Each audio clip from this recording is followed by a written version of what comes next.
Let me address also the issue of the so-called death penalty. The executive committee, the Division I board, and I had extensive discussions about the appropriateness of imposing a suspension of football for 1 or more years. An argument can be made that the egregiousness of the behavior in this case is greater than any other seen in NCAA history, and that therefore a multi-year suspension is appropriate. After much debate, however, we concluded that the sanctions needed to reflect our goals of driving cultural change as much as apply punitive actions.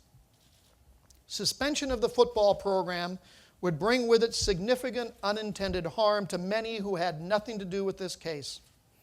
The sanctions we have crafted are more focused and impactful than that blanket penalty. Moreover, the actions already taken by the new chair of the board, Karen Peets, and the new president, Rodney Erickson, have demonstrated a strong desire and determination on the part of Penn State to take the steps necessary for the university to right these severe wrongs, and were appreciated by all of us. For the next several years now, Penn State can focus on the work of rebuilding its athletic culture, not worrying about whether or not it's going to a bowl game. With the sanctions imposed today and with the new leadership, the university, we hope, indeed we intend to ensure that that will be the case. In closing, let me say that this case involves tragic and tragically unnecessary circumstances. One of the grave dangers stemming from our love of sports is that the sports themselves can become too big to fail, indeed too big to even challenge.